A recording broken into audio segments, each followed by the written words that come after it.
She founded an architectural concrete company. He founded a $100 million clothing company. She took the world by storm as a social media star.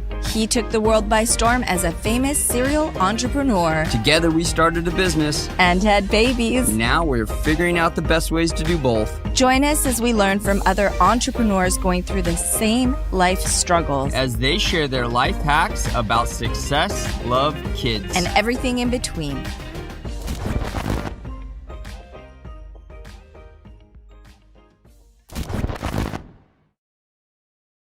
Hey, Sam, welcome to the Pretty and Punk Show. Dan, thank you so much for having me. I appreciate both of you for having me on your awesome show. Yes. Yeah, it was an honor for us to have you on here. You have such a great backstory. We watched a lot of stuff on you and read a lot of stuff on you, and you got so much. I mean, there's a lot of great interviews out there, but I want to let you know this interview will be a little bit different because we want to focus on your family life, your life as an entrepreneur with your kids and your new wife. And we want to have a lot of that in there because a lot of the people listening are entrepreneurs with kids and they're trying to figure out how to maintain this juggle of running a business. Is there work-life balance? And it's difficult when you're successful in business. A lot of times the relationship starts to fail. I don't talk about it much, but I've been through divorce and it's the hardest thing to go through. And luckily I didn't have kids when I went through it, but it's a lot that people don't really talk about. I'm so glad you guys are doing this. I'm so glad. I mean, you guys are touching on something that not many people talk about, but it needs to be talked about. Mm-hmm. Mm-hmm. But let's start back at the beginning. Let's start with young Sam. You have a great backstory. I love your backstory. So tell us how you got started. Let's go back to where your drive came from. Tell us about young Sam. Well, I think when I look back, ever since I was a little kid, I didn't want to be average. I didn't want to be average in school. I didn't want to be average in sports. I always wanted to win. Even when my grandma would play like cards with me, I was like a little kid playing cards with grandma and she would beat me. I would just run, go to my room and cry because I lost. I hated losing, and so I didn't want to just grow up and just be average. And I want to be, be like everybody else. I wanted to be the best that I could be. That's something that I think I was born with, and to this day, I don't understand, so when somebody say, well, I'm okay, just going to work and coming home and watch Netflix and just let the rest of my life just pass by me. I don't believe in that. It's not about the money or it's not about the material things. It's about just getting better every day and improving and becoming your best self. But then, my mom and my dad, separated when I was 3. Mm-hmm. And I never saw my dad ever after that again. And my mom, was a single mom, was a superwoman. And I saw my mom hustle. I saw my mom work. I saw my mom, what she had to do to make things work. So I automatically equated, how my mom was just working and going to different jobs and hustling. My mom brought me to the United States with herself, $500 on the luggage.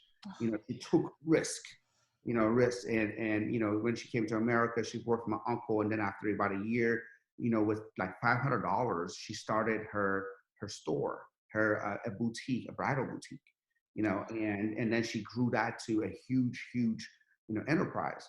Wow. And I saw that. I was firsthand, saw what she did. And I always had that work ethic, that mindset from my mom, and that work ethic and the fact that I just don't want to be average. I want to become the best that I could be. Combined together is, I think, was what brought me here. Yeah. Were you involved in your mom's business early on? I know, I believe you were an only child, right? Correct? Yeah. And being an only child, it's probably in some ways easier for your mom to be able to take care of you, but you're probably involved in a lot of the things that she did too. How were you involved in her business? Believe it or not, I wasn't. My mom, was like, look, you go to school, you concentrate on what you have to do. I got us. Not every once in a while, she's like, Sam, can you come to the store? I got to go somewhere, Yeah. and I would go to her store and there were ladies like trying out dresses and I'm going like, I think it looks good. You know what I mean? Yeah. It's kind of awkward, but she was a superwoman. She's like, I got it. You go concentrate on your school, you concentrate on your sports, and I take care of the rest. And she's always done that. Yeah, well, you can see, I'm sure Wow. you were obviously influenced by what she was doing. She led by example, and I'm sure that rubbed off for you. Straight hustle, just Yeah. straight hustle. She would just go open that store and wait for hours and hours and hours. Sometimes a few days go by and not one customer walks in. Yeah, it's Next thing hard. you know, and next thing one day she opens up and there's 5 customers waiting outside the door. So you couldn't, get, lackadaisical. Oh man, he's slow and I'm gonna quit and I don't know what I'm gonna do. She just showed up and she put in her hours in and she hustled and she made it. Yeah, my mom was a single mom as well, and she took the whole, like, she just, I don't know, like, it's crazy to think that the way she lived her life. And I feel like a part of me is like, okay, you came to this country with nothing, you've done all this, like, I have to be successful, like, I can't fail. My mom raised 3 kids. So when you talk about this stuff, like, I just want to tear up and I get goosebumps because I feel you. I know there must have been that fire Yeah, her mom inside was an you. immigrant of Hungary, so I know you guys probably, that those families. And There's why do just you a think that is? different Just an off mindset, the no? a side note, why do you think so many immigrants find their way to entrepreneurship and are so successful in it? More so than you got Well, they Native have no other Americans. choice. Well, They come to the absolutely. country without an education. They have to fight to survive. And it's just a 100, different. 100%, I agree with you. I also, recently, actually thought about this question, and I thought about it, and deeply, and I'm like, they call it immigrant success story, the immigrant hustle, the immigrant Right. mentality. And here's my theory, you know, in a third world country, or we have the work ethics, we just don't have the opportunity. That's right. I mean, we have, Bang on. He's bang we on. we we we um we hustle hard. We get paid pennies on a dollar, and we work so hard to be able to buy bread and buy rice Mm, and be able to survive. Right? There's no opportunity. You just have to. You're trying to survive, so you have to work hard just to survive. And then you come to an opportunity. You come to a new country where that there's a plenty of opportunity, plenty of mm, advancement. Right? So you have a superpower country that has all the advancement, but you have the immigrant mentality, the immigrant work ethic combined with right. opportunity is when it just goes boom. Yeah. Boom. Yeah, I believe that 100%. That's so powerful, and something well, I mean, a large portion of Americans need to learn because it's given to us. Like we're born with it right in front of Right. us, and a lot of us don't take advantage of it. It's And such don't a even go there, goal. man. It's such a golden opportunity to see that and to see the struggle that your parents went through. And it's like, how am I going to let Daniel and Destiny know that? Do you know what I mean? Because we're living different. Like, we have work ethic, but we just want to pass that on. Like, how do I even put that into words? You Yeah. know what I mean? Like, Your mom was it was very important for you to have an education, and you talk about this in some of your interviews. I'm wondering, in this day and age when a lot of people think that education isn't important, how do you feel about education now? I think any education is important. mm, Anytime you can learn anything is important. Anytime you can surround yourself with any kind of like-minded individuals is important. Now, education, whether it's formal education or whether it's post-education, life education, lifetime education, is always important. you know uh, Now, is formal education necessary for massive success? And the answer to that, we all know, is no. You cannot have a formal education and be massively successful. But does it help you? Yes, mm. definitely helps you.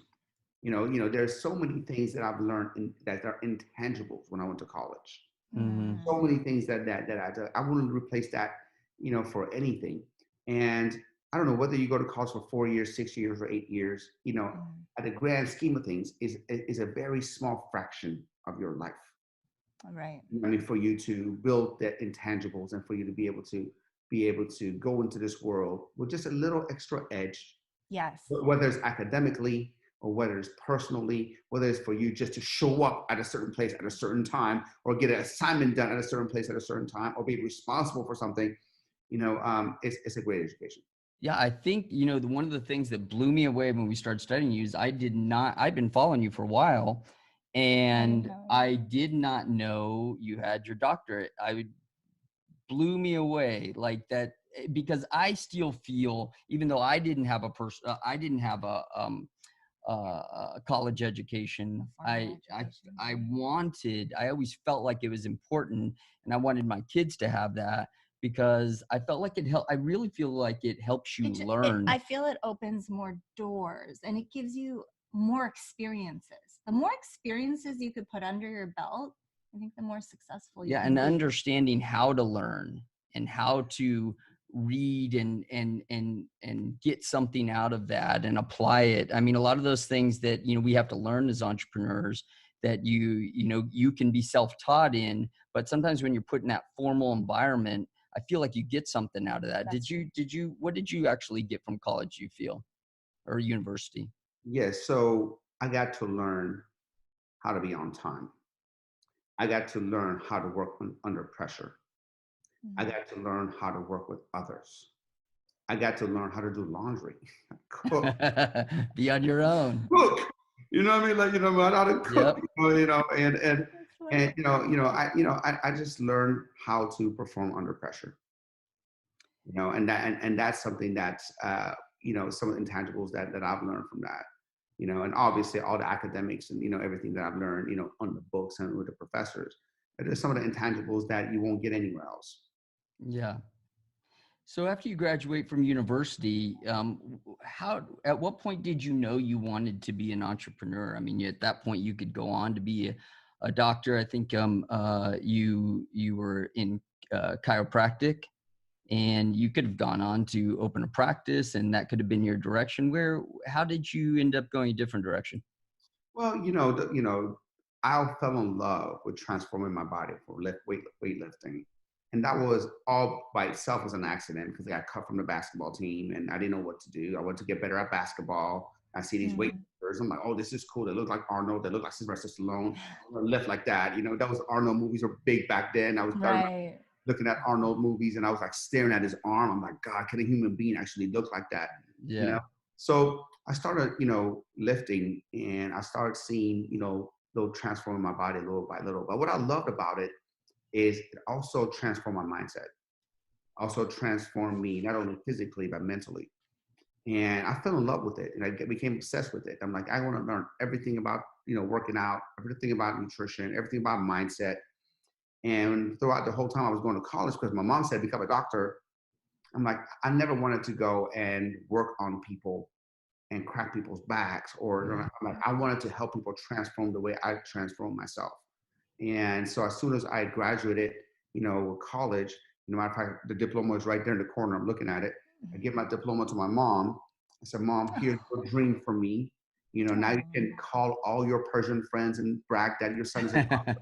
Because I know that was her thing. That's her trophy. I'm like, but can I open up my gym? Because I want to use everything that I, learned in college, in chiropractic school. I want to be able to apply that to transform people's physique, which I know in turn will transform their life. Yes, you're giving them the gift of life, of health. That's absolutely, absolutely. You can't put a price on that. When you give someone health and life, you're just transform all other aspects of their life as well. And so I started. I did that. And, oh, by the way, Mom, can I borrow $20,000? And I had $20,000 saved, and I borrowed $20,000 from my mom. And there goes in February 15th of 2000. I started my first entrepreneurship journey, which I didn't know nothing about entrepreneurship. I wasn't like, oh my God, I want to become an entrepreneur, business owner. Mm, I was just a bodybuilder who wanted to, I changed my own physique and I want to help other people change theirs. right. And so I got into, okay, I'm going to open my own gym, entrepreneurship, my own business. I didn't know what an LLC was. I didn't know what an S corp. I didn't know what insurance was. I didn't know any of that. That's everything that I've learned through trials and tribulations. And later on, I'm like, oh my God, maybe I need to actually have a lease. Maybe I should actually have a corporation, Mm. everything else later on came through. Walk us through that a little bit. So, you Because a lot of starting your people first are gym. losing jobs right now and they're figuring this all out. This is a new language. They've been studying for a career and things are shutting down and they're starting their own online businesses. It's such a great time. So yes, walk us through. This is so valuable. Thank you. Well, first of all, man, if somebody is starting their own business, congratulations. There's no other time better than right now. Mm, Right now you can start having an audience and start selling right away. You can get on Instagram, Facebook, YouTube, anything. Back then, if I wanted to get in front of people, I have to have hundreds of thousands of dollars to get on TV or radio. right. Right now, you can pretty much do anything. So I started the entrepreneurship journey. You know, um, like I said, I had $40,000 in my name. $35,000 went into the business.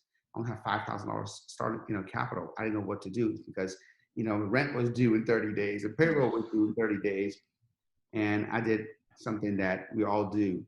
When our back is against the wall, we just work and figure it out.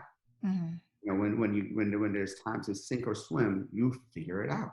mm. And I always tell people, burn the boats. Burn the Give yourself boats. Beautiful. give Yep. yourself no option, no way out. No plan B. No plan B. Figure it out. Mm, I think a lot of people they don't succeed because there's always that. Oh, if this doesn't work, I'm gonna go back to my comfort zone. If this doesn't work, I'm gonna go back to what I know. Guess what? If you always gonna have a backup plan, then you're never gonna go all in. mm, And in life, you either go all in or don't go in at all. And so moving back to my mom and go in Pennsylvania wasn't an option. I was here in sunny California. I loved it. Plus, the girls here are a lot friendlier. Pennsylvania. I was like, Mom, these girls are so much nicer. And I was, so failure wasn't an option. yeah. And I made it work. How old were you when you moved out here? I was 23. So you're still a young buck. You're 23 years old. You decide to come out here. Hey, walk us through the growing your company up until about 2008 when Yeah. some other situations happen. So remember, I come from a little town called Sharon, Pennsylvania, which is about an hour north of Pittsburgh. Mm-hmm. And Sharon is a steel town that all the steel mills got shut down because they all went to China. So it's a very depressed, you see abandoned steel mills, abandoned buildings, abandoned businesses, and I think the average household income in Sharon is maybe $25,000, $30,000 today. Wow. Today. That's depressing. Yeah, very That's depressed. depressing. Yeah, That's very hard to like I be mean, around. you can buy a mansion there, for a couple of $100,000. Like I'm talking about mansion with land and everything else like that. Oh wow. So coming from that mentality to starting my own business, and next thing you know, I'm starting making some money, and I got to maybe, my goal was $10,000 a month. Oh my God, $10,000 a month. That was my ultimate goal, and because Sharon, if you make $3,000 a month, you are absolutely crushing it. Yeah. You know what I mean? So now, nobody in my family, ever made $10,000 a month. I make $10,000. I'm like, oh my God, and the next thing you know, I made a little more, got to 20,000 a month. Next thing you know, I just thought that I was P. Diddy, because I didn't have any financial education.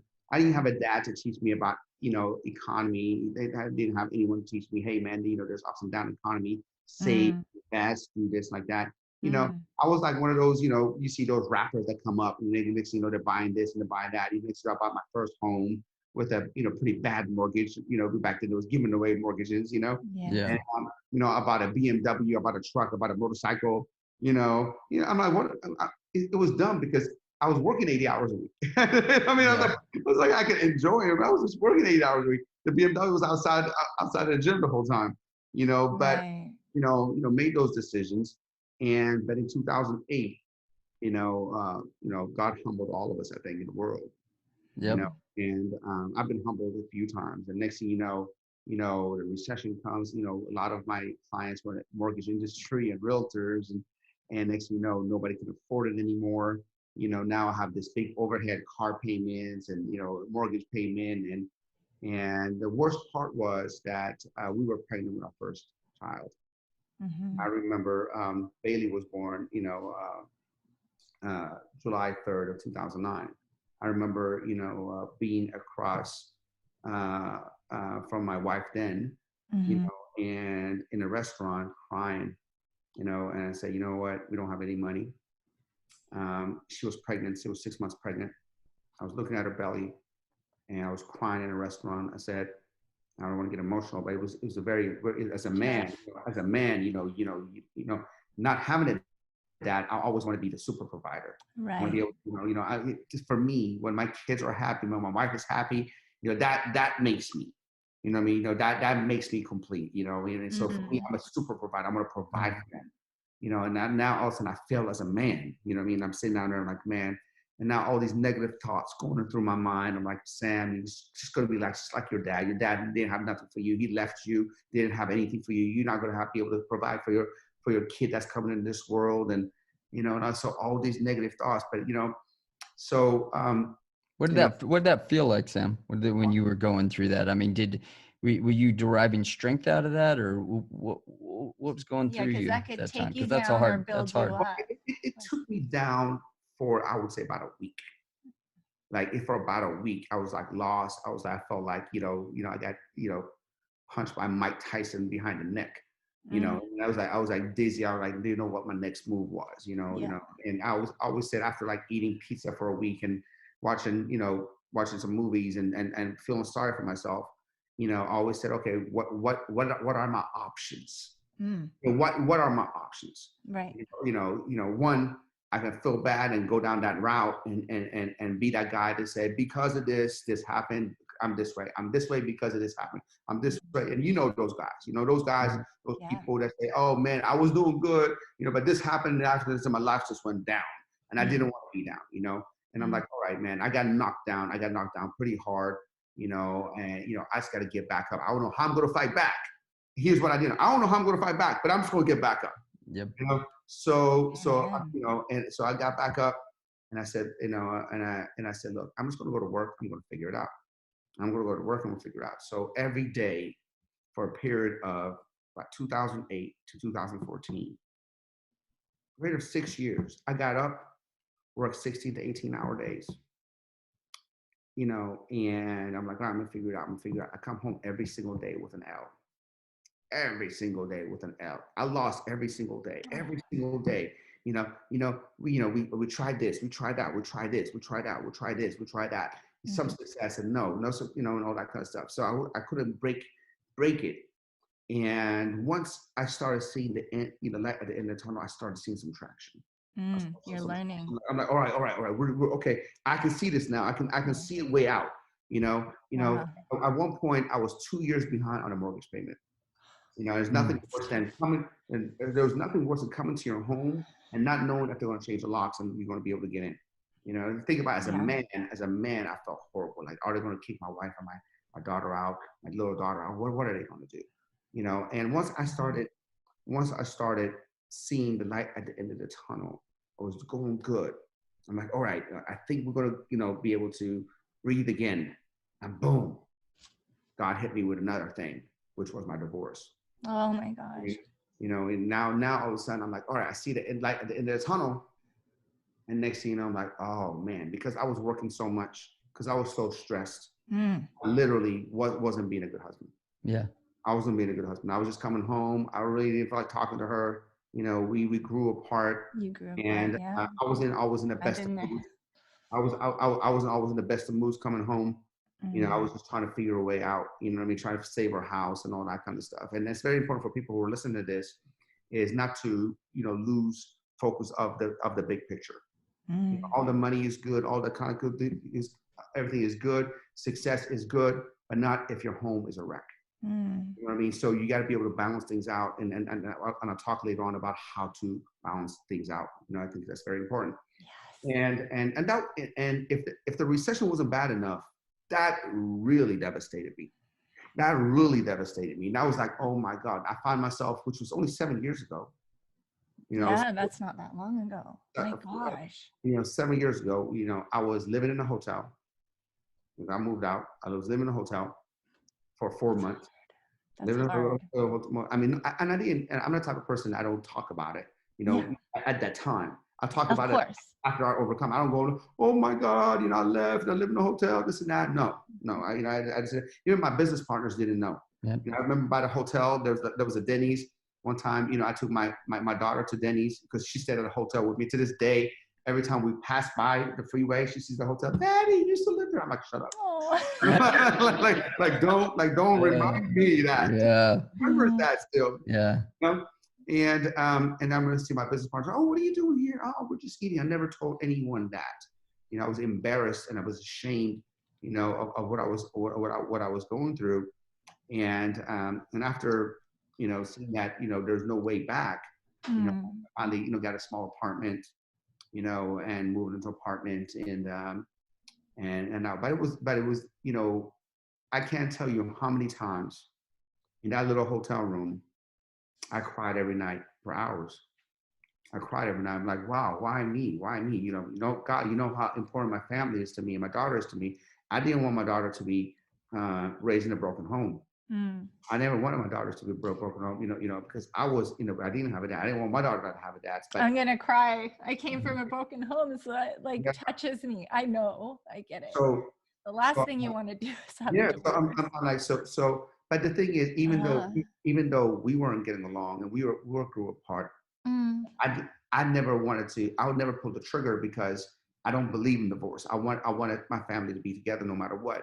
That's not always the right thing to do, And so when she pulled it, I was devastated, and so many nights I cried and cried and cried, and I said, all right, so what am I going to do now? Because my number one priority was always been spend time with the family, be with the family. That was number one. Then provide for the family. Those was that. And now that I don't see my girls, but just maybe one day a week and on the weekends, I'm like, what am I going to do all this time that I have now? So I literally then became a beast. Like that darkness. I'm like, you know what? One day I just snapped out of it. I go, you know what? F this. I'm going to just work, spend time with my children, be the best that I can be, work, be the best that I can be, and be getting the best shape I can possibly get. I'm going to get back in the best shape possible. So my time was this. If I'm not with the girls, I'm working. If I'm not working, I'm training. That's it. My life consists of this. I became crystal clear of how I wanted to spend my time. And here's the thing. When you're crystal clear on what you want your life to be and how you want to spend your time, then decision making becomes very easy. Now if somebody calls you up and say, hey, Sam, you want to watch the game? Doesn't make me money, doesn't give me more time, doesn't get me healthier. No, thank you. Yeah. You know what I mean? And I became regimented on that. And at the time in 2014, when I moved out and we got separated, we only had 8 locations at the camp. 8 locations. And this is your business. It's my business, and I had nothing to do but work. What am I going to do? I have all the time to work, so I just work. I didn't have every day. I couldn't go to the family. Every day I worked, and that was the cause that we blew up the camp. Right now, we're an international franchise, have over 110 locations because yours truly had nothing to do but work. I'm like, so looking back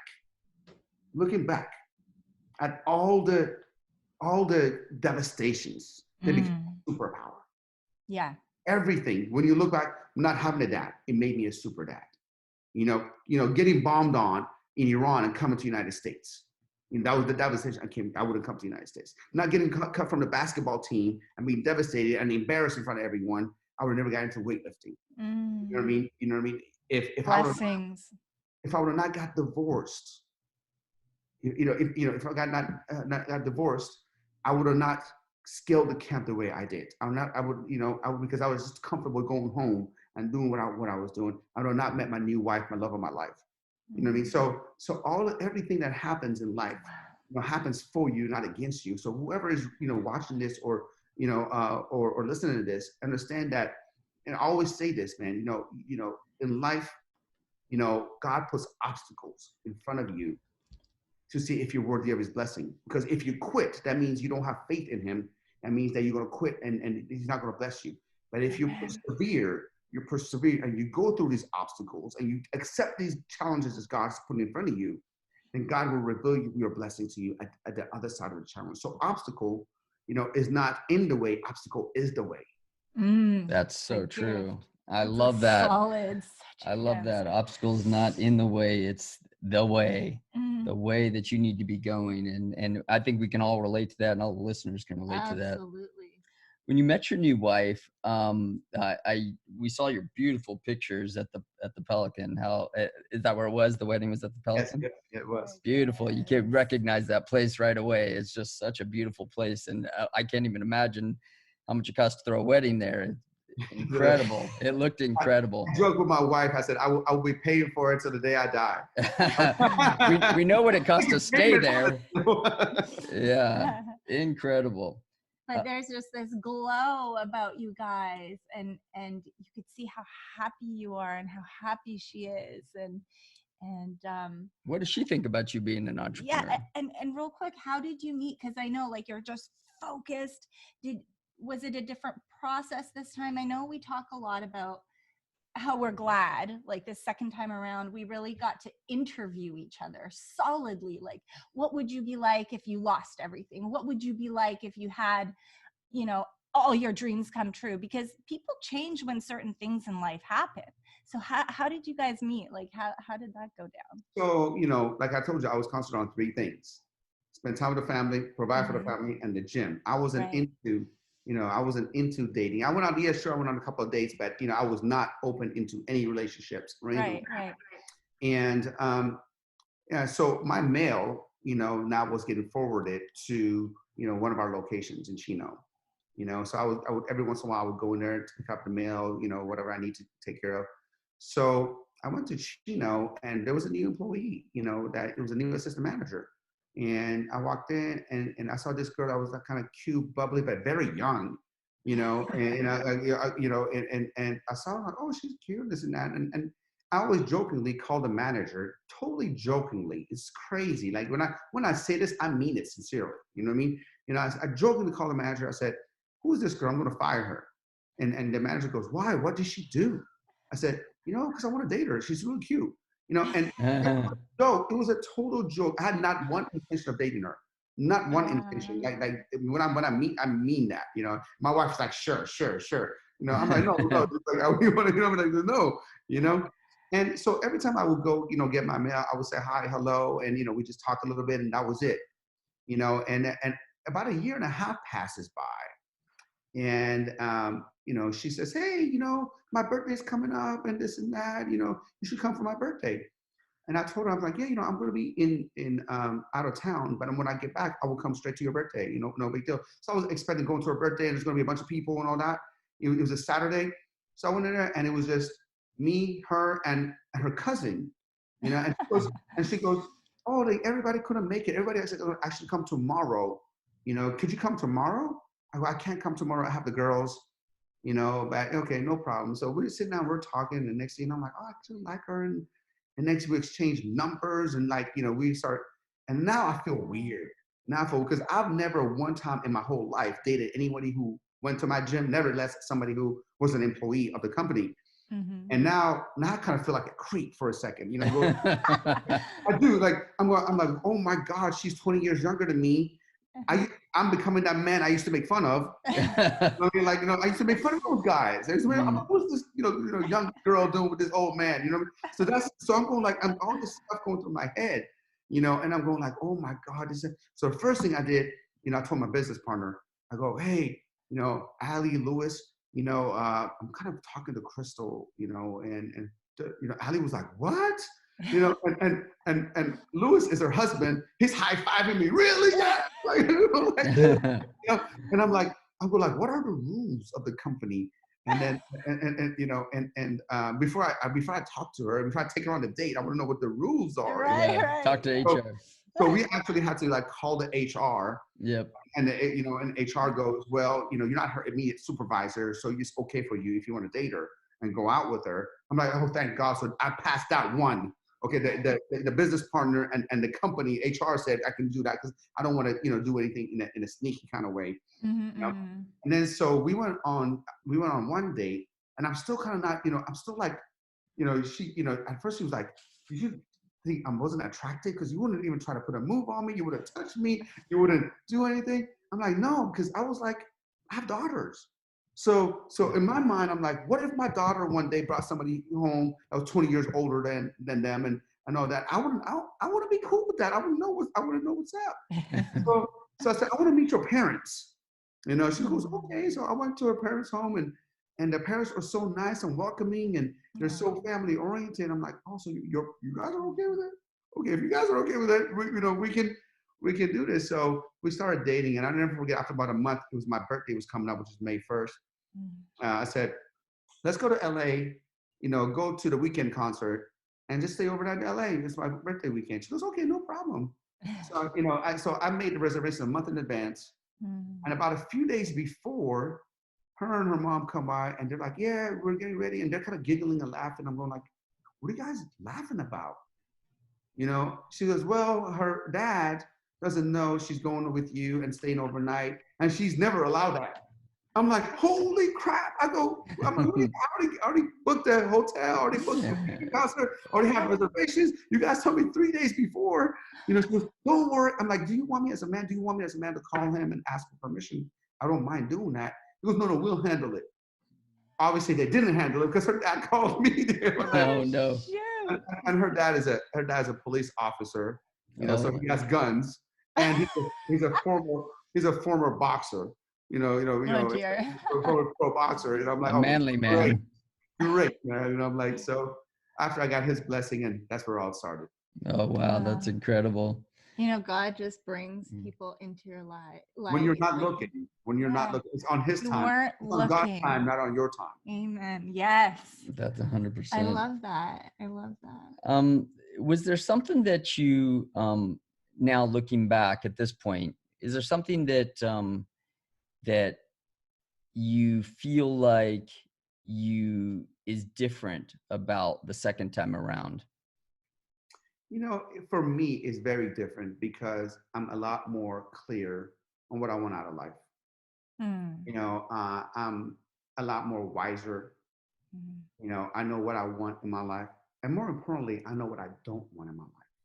See, all of us, we all know what we want. You know, we all have, you know, to-do lists, right? But it's also important to have not to-do lists. Yeah. Things that I will not tolerate, things that I don't want to be a part of. I don't want to do any of that. And you know, having that crystal clarity, you know, as you get wiser, as you get older, man, you know, it's that. And she's just an amazing homemaker, you know, amazing. And don't get me wrong, you know, every marriage has its ups and downs. Every marriage, 100%. you know, it's not like we don't argue ever, or we don't have anything like that and all that kind of stuff. Yeah, sure, you know, we do that, but at least we're on the same page on where we want our life to go. Yeah, that's important. 100%. Yeah, I think it's, you know, a little bit of argument's healthy. It's, we talk about, we're both passionate individuals about the directions that we want to go in life. Heads, but at the same time, now we got little eyes watching us. So how do we deal with situations? Yes. We want to give them the best tools to be able to deal with life. And the kids see everything. They know that we're going to. And they don't forget. And they don't forget. When daddy raises his voice, he becomes Daddy slimy. raises his voice sometimes. I don't mean to, but slimy daddy. Like I get passionate.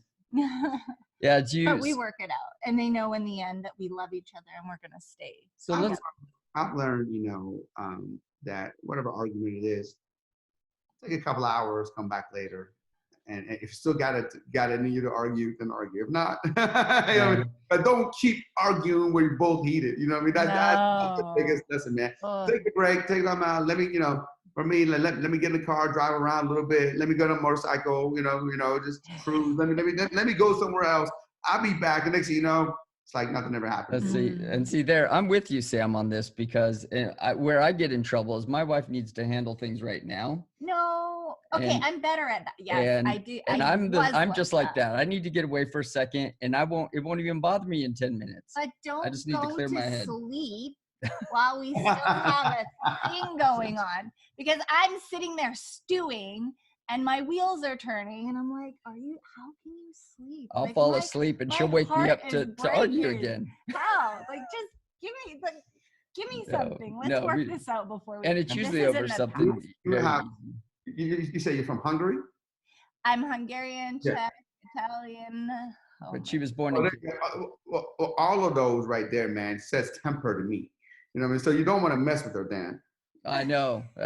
Believe me, mean Hungarian. I've seen her mom. Her mom's a mean Hungarian too. No, I never say mean words, and I would never. No, you're not. You're very good, but she's very. I'd say passionate Hungarian. What two passionate people?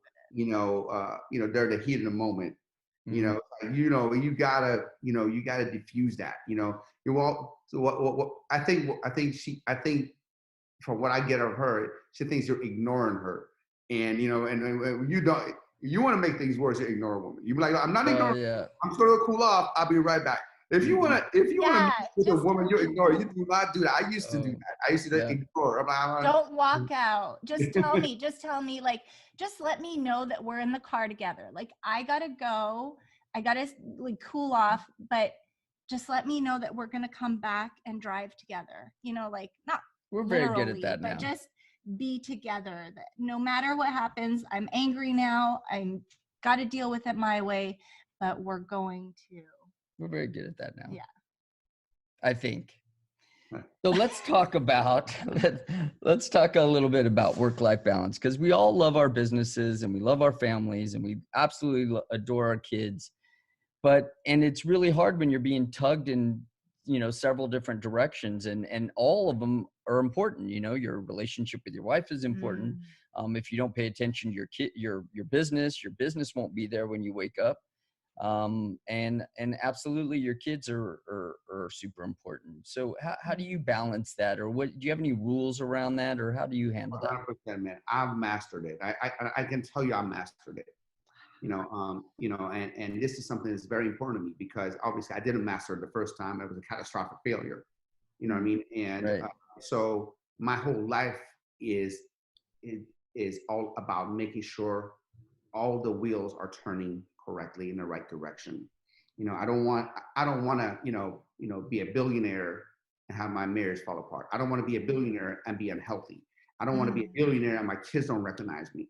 So for me, it's very important. And where people are messing up, where people are entrepreneurs are messing up, is that they don't manage their time correctly, and they don't have boundaries.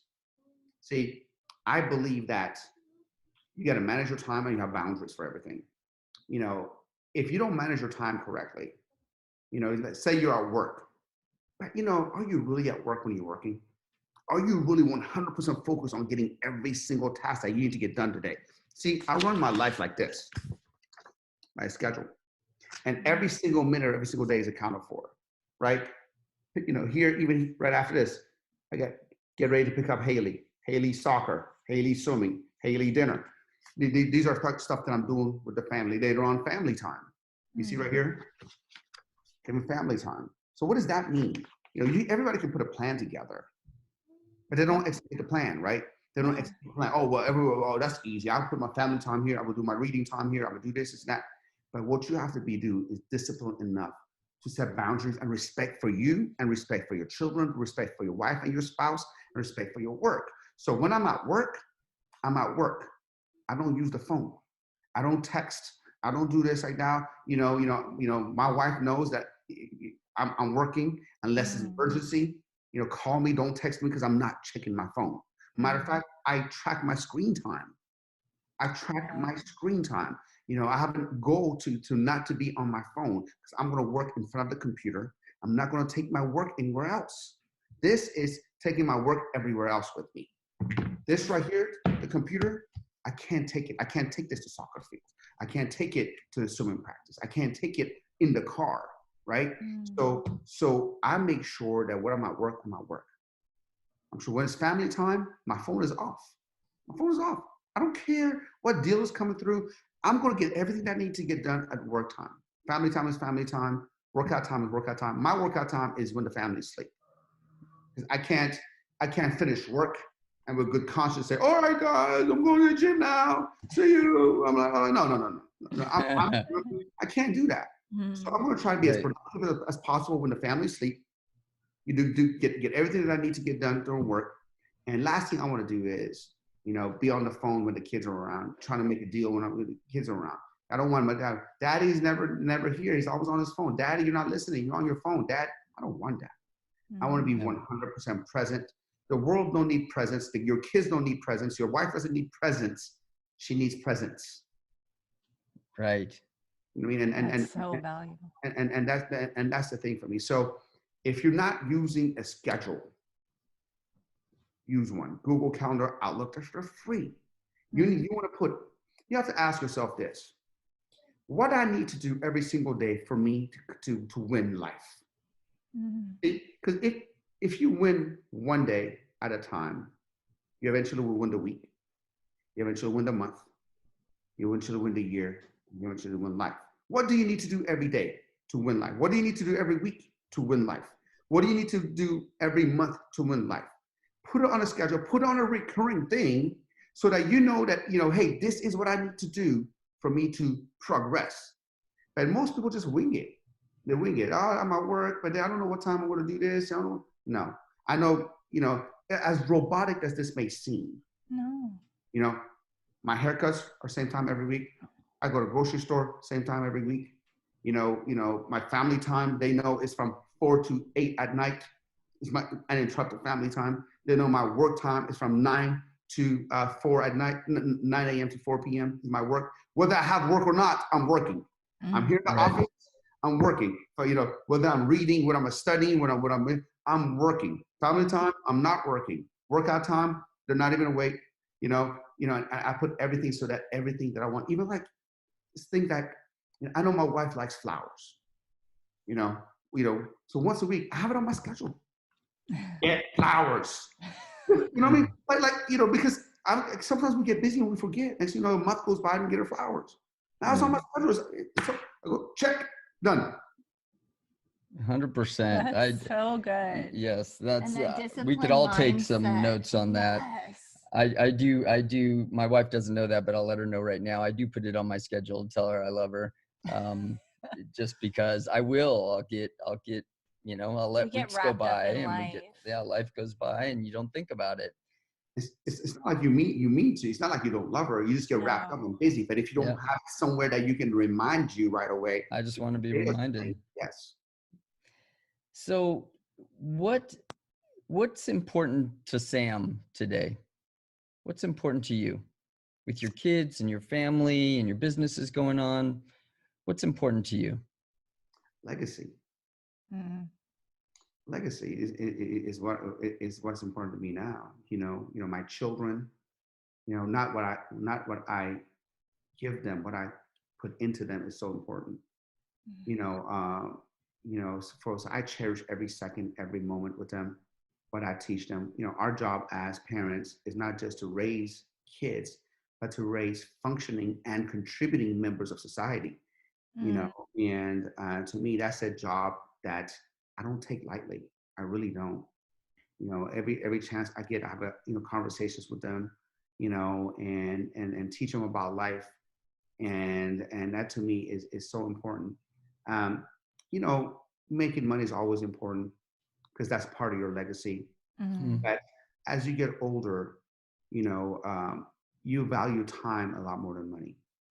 Yes. And so right now, whenever there is a business opportunity or anything comes my way, I'm not looking at, well, how much money can I make? I'm going to ask, all right, well, yes, how much money can I make? But also how much time is it going to take? Mm. And if the time portion is not what I want, it doesn't matter how much money I make. You know, if somebody say, okay, Sam, become a billionaire, if I miss, you know, a year of your, you know, you can't see your kids for a year, I can't do it. I can't do it. Yeah. Mhm.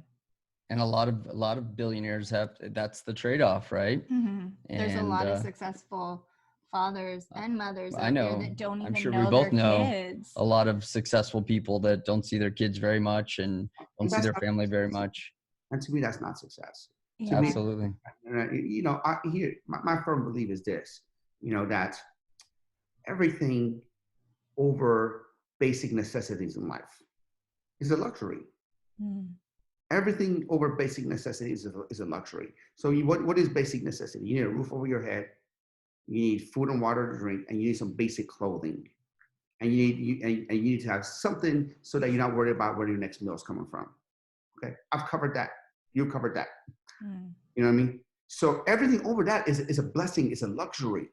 You know what I mean? So let's just say, you know, I have an opportunity to make so much more money right now. But it's going to take a lot of my time. What am I going to do with the money? Have a bigger home? I don't Mm. need a bigger home. But get a different car? I don't need a different car. I don't need anything. You know, so now time becomes so much more valuable. Now, if I was in my 20s, I didn't have kids, I didn't have a wife, this and that, I would work 80 hours a week. I would work, I would miss weekends and whatever I need to do to Mm. make that work. But life has its seasons. And you have to Mm. understand that with seasons, you have to change your approach. Mm. Mhm. What are some rituals and things that you do with your daughters and your son that just helps them grow their mindset Yeah. and So really leave them with that? so I love reading to them.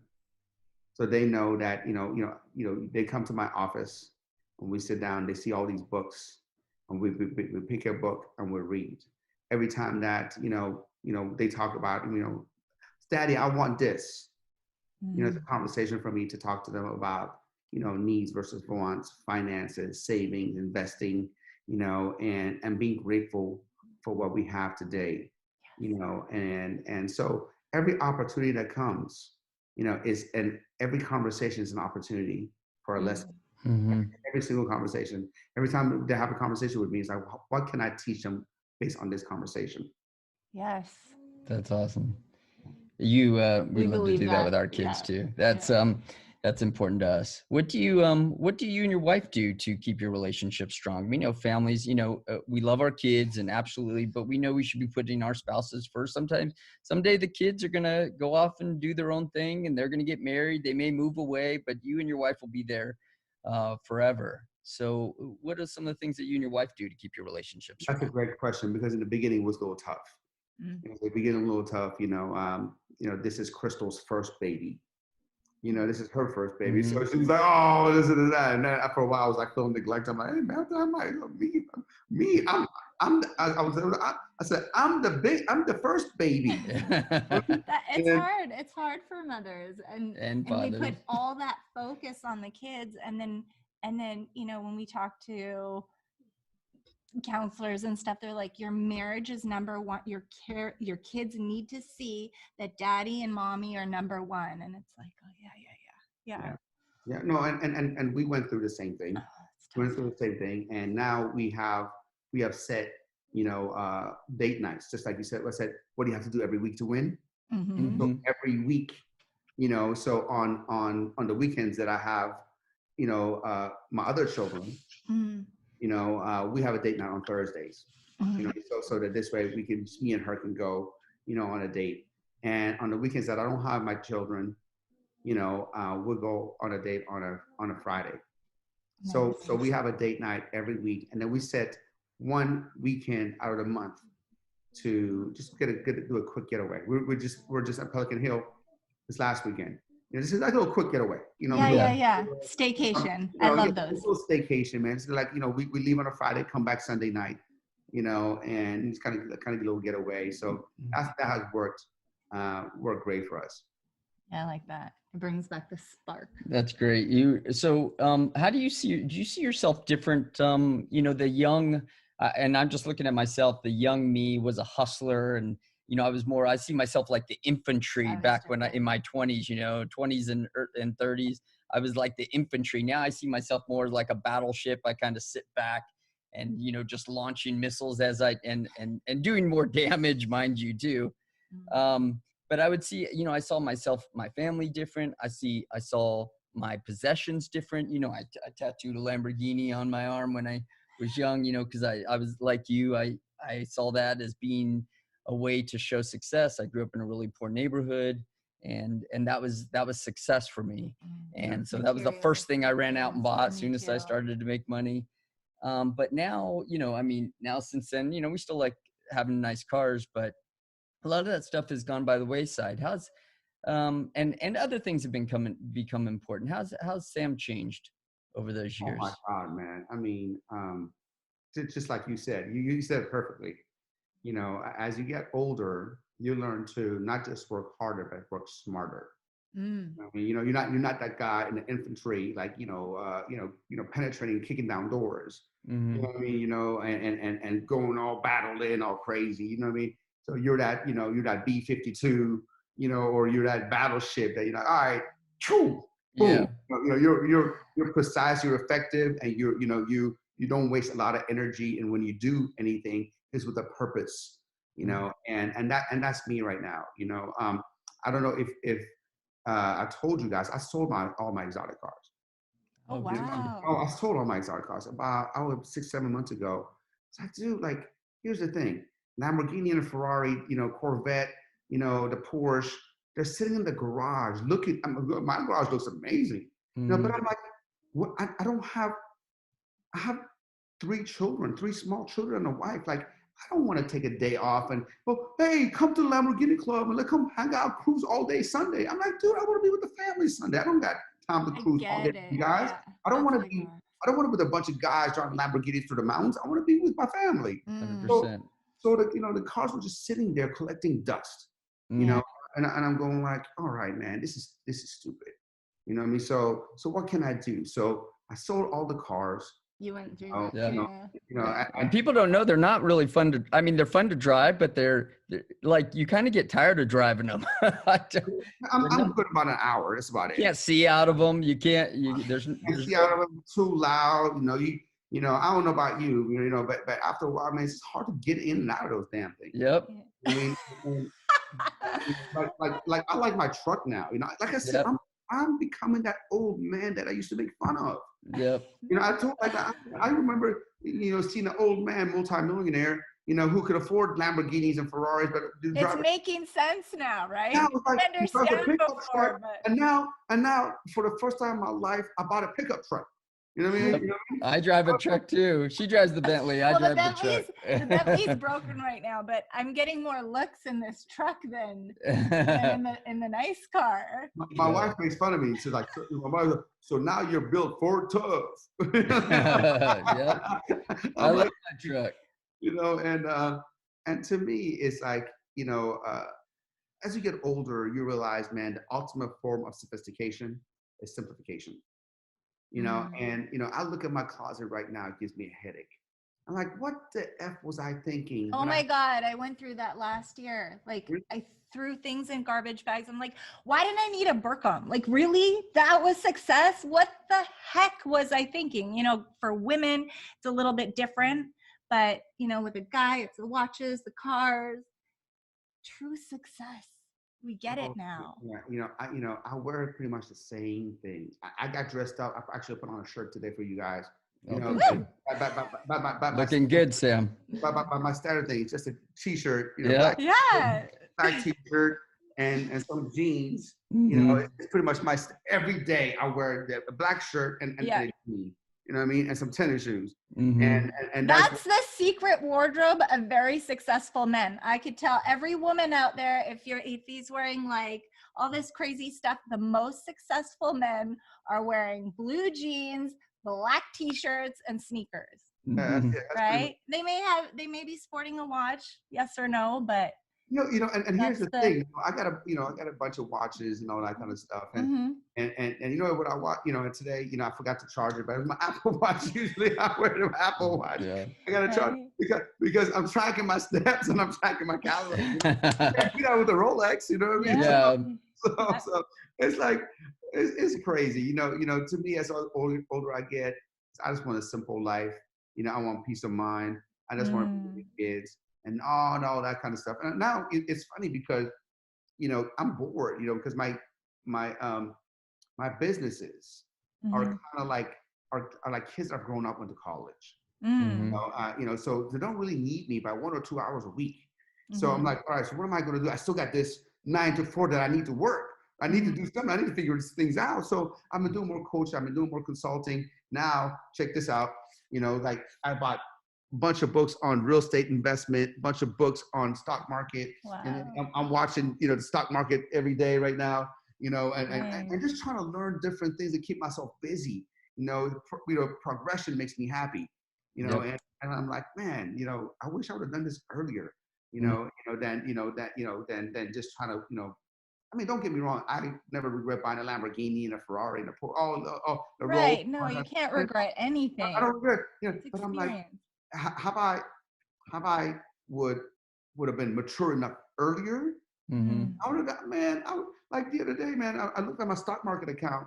Like, man, today I made 10 grand just today. I'm like, That's hey, awesome. what I mean? Like I should have had more money in it. I should have been, what I mean? And you get wiser and you just become more mature.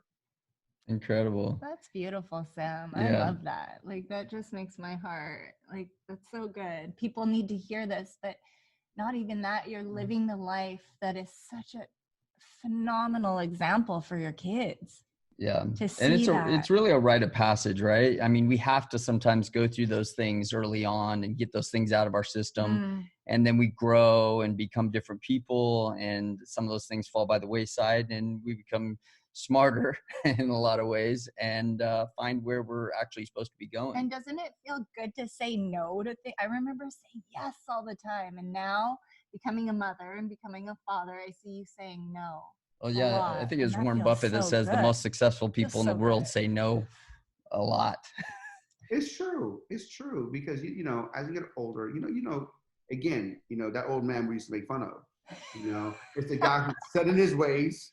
He's set in Hmm. his ways. He doesn't want to do anything. He wants to do what he wants to do. He's set in his schedule and his ways of how he wants to do things. Right there, you go. There's me. You know what I mean? Like I set on my schedule, set on things. I said, no, no, no, no, no, no. This is what I'm going to do. You know, Yep. and then it's not because he's old. It's because he knows what's important Mhm. and he knows how he wants to spend his time. Oh, it's Yes. golden. I mean, people are selling courses on scheduling right now, Yeah. and they're selling like books and like We do. Yeah. little planners and stuff. So it's golden. It works.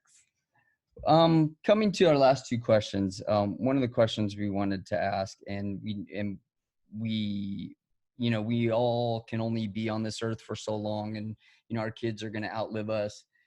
If there was one piece of parting information, piece of knowledge that you wanted to leave with your kids, something that would help them with their life, something that it could be very short, just something that you would pass on to them, what would that be? What would you say to your kids? I would say I would pass on two pieces of information. Okay. One is about treating people as they like to be treated. It's very important to treat everybody with respect. If they want respect, if they expect respect, they have to give respect. To get respect, you have to give respect. So that's very important. I'm always telling, the other day, somebody said something to me that just, I felt like I got $1 million. I felt like they gave me $1 million. Somebody came up to me like, your daughter is so polite.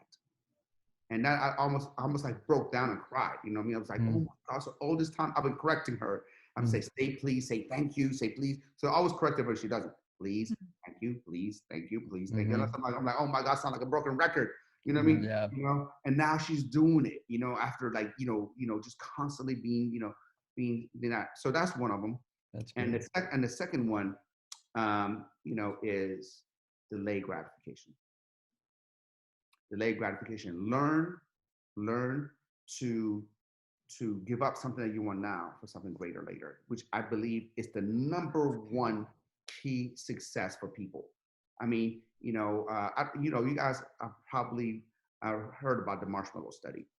In the 1940s, in Stanford University did a marshmallow studies where they brought a bunch of kids and give them a marshmallow in front of them, and they said for every minute you don't eat the marshmallow, we'll give you 2 marshmallows. And then they followed them for their adulthood. And the kids who were able to not eat the marshmallow as much as they wanted it, so they can get more and more marshmallow, they were the kids who were able to be more successful. Now, what does that translate in life? Let's just say you want to lose weight, right? You want to lose weight because you're unhealthy, you want to lose weight.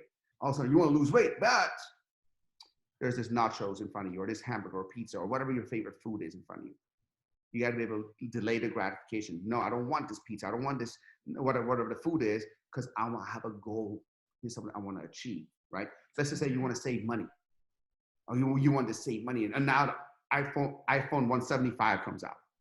You know what I mean? Yeah. Oh my God, I want this, but wow, I want the iPhone. But I need to save money. Learn to delay gratification. I'm going to give you a statistic that is crazy. It's crazy. So I recently interviewed someone who told me that people who wait till they have sex after marriage, the divorce rate right now is 51, 52% in America. Right. So you getting married right now, you have a bigger chance of getting a divorce than staying married. All right. But if you wait till you actually get married, then have sex, your chance of getting divorced is 8%. Wow. Wow. Great numbers. I messed that up. Okay. But so why do you think that is? So because now it's just not a physical thing now. Now actually I got to get to know this person. Let's talk. Let's actually let's not have feelings and emotions involved. Yes. Let's just talk and let's interview each other. Let's get to know each other, And so many people just right now it's like we live in a microwave society where everybody wants things right now. We want to become athletes overnight. We become a six-pack overnight. We want to become a millionaire overnight. We want to do everything overnight. Nobody wants to actually delay gratification. They wait for something. And if you can just wait and be patient about something that you want later on, that's how you're going to become successful in life. It's so true. What a great piece of knowledge. It's something we don't talk about enough. Very good. Such a great piece of knowledge. And one more thing for your kids. Let's go back to that, because that's so important to all of us and leaving this legacy for our kids. If there was one book that you could leave with Bailey, Haley, and little Sam, that you would want them to read, that would help them through life, what's that book that you would want to make? And it can be two if you really want, because I see you have a lot of books. You have a lot of books, but that one book that you could think of that you would want them to read to understand life, or to understand what they need to do in life. Nobody's ever asked me that question. That's such a great, so my mind already is like, when you were asking me that, my mind was scanning all the books that I read. But now you almost you're putting me in a panic. I'm like, gosh, man, how come I never thought about this question before? And I was like panicking, I'm like, wait a second, how come I've never asked myself that question? And so now quickly scanning my mind of all the books. One book I would recommend is How to Win Friends and Influence People. Oh my gosh, that's my book. That's my book.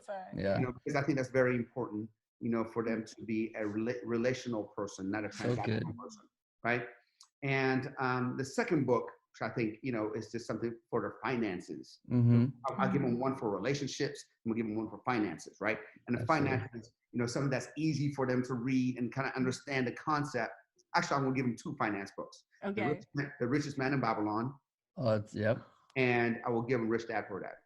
That's 3 great classics. What great books. Yeah. All books that I think we're close to the same age, and were some of the books I read early on in my career, and just love those books. I can remember I'm actually an ex-police officer, and I can remember sitting in my patrol car thumbing through a couple of those books, trying to get through them, while I was on patrol doing work at the same time. Well, thank you so Oh, much, Sam, for departing that all was this knowledge on us. It's such a pleasure to have somebody like you on here with who's, been through a lot and had so much success and such a loves books like we painful do. but beautiful journey. Thank you for opening up and Thank you sharing. guys. The world needs it so much. God bless you. Where Thank you. where can our listeners find you, and what are you doing right now that we can pass on to them? Thank you. Well, first of all, man, thank you guys for the time and the opportunity to be on your show and for your platform. And thank you guys for making this interview so fun, because a lot of times, it's always the same questions and all that. And sometimes it gets tiring me going through my stories, same old stories. I'm like, I always tell Isaac, my assistant, that you can't see. I'm like, Isaac, man, I'm kind of tired of my own story. I'm like, I have to tell my own story over and over again. But you guys made it so fun. And you guys asked me some questions that I've never been asked before. And man, the last one, man, was a really good question. I'm like, gosh, man, I never asked myself that. So thank you for that. For anyone who wants to follow me and know, a little bit more about me, you can just go Google my name, Sam Bakhtiar, Bakhtiar, and all my, Instagram, Facebook, and all that kind of stuff, comes up. And if somebody wants to, directly text me, I have a community number. It's 909-200-4015. Say it one more time. 909-200-4015. So great, Sam. Thank you so much for coming on here. I know if anybody wants to really get ahead, and especially in the fitness business, we didn't get into all of Sam's accolades, his championship bodybuilder and all the great businesses that he started. There's tons of great interviews out there that you can listen to get some of that information. Yeah. We wanted to get into his family and how he's living his life as an entrepreneur with kids right now. So thank you, Sam, for coming on, and we hope we can see you face to face soon. Absolutely. If you guys come to Southern California, please let me know. We'll love to have you guys. Yeah, we're in Malibu. We're right down the way. I grew up actually in San Bernardino, so I'm not too far away from you. I actually have a real estate office that my brother runs in Highland, California. Oh, well, we're basically then. I thought you were in Northern California for some reason. No, I'm back and forth. I'm all over. So we have Canada. We have a ranch up there, and we live in Vancouver part-time. So we're kind of all over the place. Well, guess what? Me and my wife are planning on going to Nobu here one of these days in Malibu. That's our favorite little hangout. Yeah. I don't like the one in Newport, so I've never been to Malibu one. Oh, the Malibu's the best. What I'm hearing. So that's what I'm hearing. We went to the one in Newport. I'm like, this is all right. Like, it wasn't like, but everybody says you got to go to the one in Malibu, and I've never been yet. So, we want to go to Nobu in Malibu. And man, I called one time, and they're like, well, there's like 8 weeks wait time, and I'm like, I don't want to wait 8 weeks. No, we'll get you in. It's like our second hangout. You got to come with us. So I will. Here's what I'll do. I'm going to message you. Let's put it that we'll take the wives out. Malibu and Nobu, it is. Absolutely. Thanks so much, Sam. And let's bring the kids too. Let's bring the kids. Oh, Lord. Yes. me and my wife don't say Lord. We say Lord. Yeah, your son and our daughter's about the same exact age, so they're just a few months apart. Little mini and then we have our little 4-year-old over here that wants to question you and ask you and pick your brain about being an entrepreneur. So. Oh, I would love that. My kids, though, I'm telling you, man, they're a handful, but I'll bring them if you want me to. Hey, bring them. Hey, our kids can get that way too, so they'll love to play with each other. And we're right there. It's right there on the ocean. They'll love the view. Well, I love it, man. Looking forward to it. Thanks, guys. Okay. Thanks a lot, Sam. Bye. Bye. Thanks for listening. Please subscribe. We love you.